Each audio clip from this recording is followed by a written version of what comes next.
The kinetic energy K of a particle moving along a circle of radius r depends on this function. Kinetic energy is a function of distance. यहाँ पे a constant है और s जो है वो distance है. तो देखिए kinetic energy is a function of distance और टोटल फोर्स मांग रहे हैं. देखिए अगर नॉन यूनिफॉर्म सर्कुलर मोशन है और मैं किसी पॉइंट पे टोटल फोर्स आपसे मांग दूँ तो यहाँ पे दो फोर्सेस होते हैं, एक जो सेंटर की तरफ लगता है सेंट्रीपिटल और एक जो टैंजेंट की तरफ लगता है टेंजेंशियल. सो उन दोनों का जो नेट फोर्स है वो यहाँ कहीं होता है.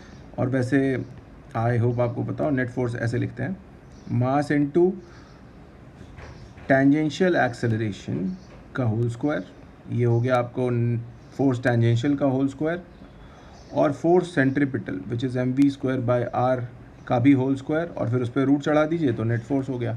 That is the resultant of the two vectors F C and F T, है ना. तो we need to get m d v by d t ये आ जाए और m v square by r ये आ जाए.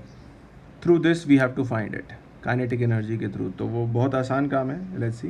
Kinetic energy in terms of mass is half M v square and that can be written as a s square. तो from here we can continue.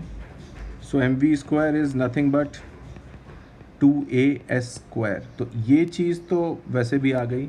अगर मैं लिख रहा हूँ कि m v square by r, so that will naturally be 2as square by r. तो यही तो फोर्स सेंट्रीपिटल है. तो ये तो आ गया मुझे, है ना, ये तो ऑलरेडी आ गया. The only thing left now is force tangential f m d v by d t निकालना है.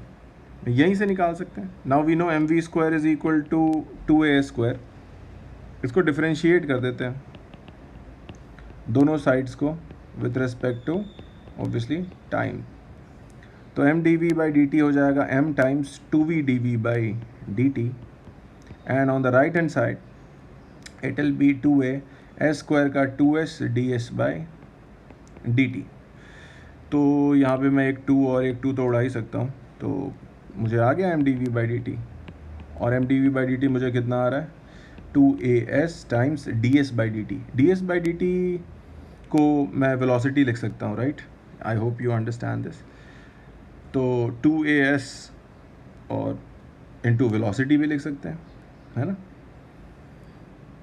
तो आई होप यहाँ तक क्लियर हो गया. आई होप एक बार मैं चेक कर लूँ. M v d v by d t, sorry, तो d s by d t को मैं सीधे यहाँ वी से काट दूंगा तो वो कुछ बचा ही नहीं.